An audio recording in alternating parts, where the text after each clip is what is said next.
Yeah, I noticed that you have brought with you the rosé flavored wine. Yes. And incidentally, we are not very familiar.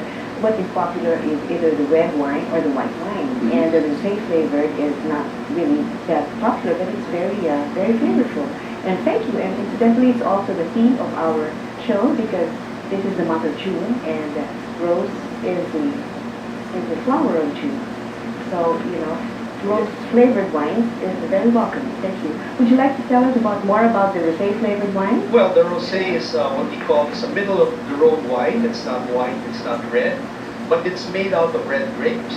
The wine, it derives its color by the skin. So with rosé wines, you have red grapes, and during the fermentation process, when it has that salmon color, what they do is they extract the skin so it doesn't turn to a full red. Ah. So what you have, is you see the pulp, the inside part of all grapes is white. So you can make white wines out of red grapes.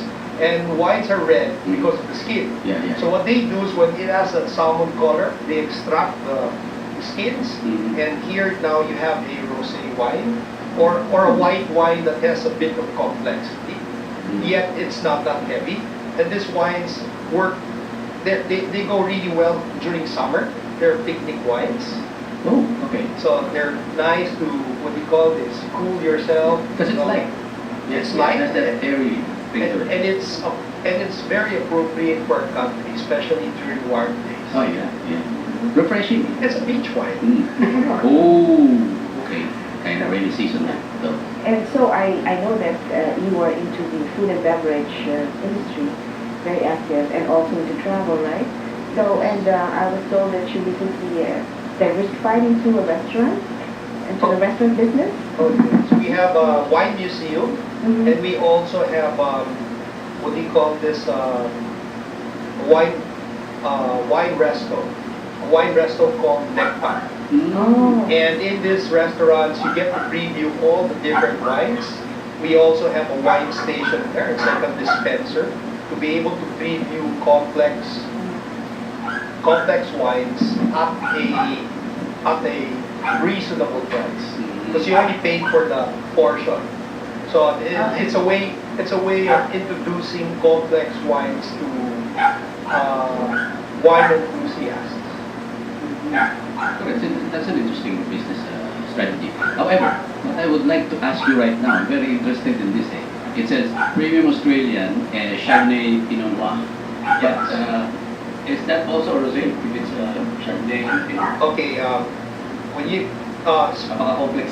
like the red varieties that go into champagne, it's a Chardonnay, a Pinot Noir, and a Pinot Meunier. Yeah. And the Chardonnay is a white grape in this case. The Pinot Noir is a red grape, and it's a blend. And that's exactly why you have the rosé color. Yeah. It takes it from the Pinot Noir. Yeah. But this one is very interesting. You're not going to believe this. You can do a close-up direct. Yeah. It says Angas. Okay. It's a nice brand. Yeah. It's actually an Australian Yeah. sparkling wine. It's a big hit in Australia. They say Angus. Yeah, Angus. So Just like the Angus beef. So it's Yeah. made Angus. Angus, may Angus siya. Yeah, may Yeah, Angus that's pretty siya. cool. Is it since it's sparkling wine, is it also sweet? Oh, this You know, one. Filipino taste, di ba? Okay, this one is In particular? it would this be one. medium dry. Medium rare. Not really that dry. It's very nice. Kasi if you notice, that's why some fast food joints are actually making a killing because the Filipino taste is really towards sweet. Yes. Whereas the Westerners would prefer the dry, right? Yeah, but it's changing. It's changed Ah, a lot. really? The scene has changed. Because Okay. even the restaurants now, you look outside. Most good restaurants now have chefs, which we never had before.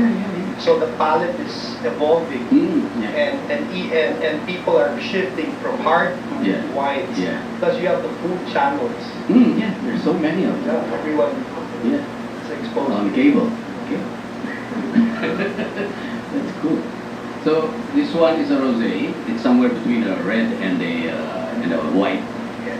And actually, the other one was it the one that we drank a while ago? The other segment. A while ago, we had the Chilean. Okay, so that's Chilean. Chilean. from Montes. Mhm. It's called Charoux. It's a rosé out of a Syrah grape. Uh-huh. So you have a rosé out of a. The wine we're having now is this one. Yeah. It's a rosé out of a Sangiovese grape. Now this from Australia. Yes. This is a rosé from Spain, from a Garnacha grape.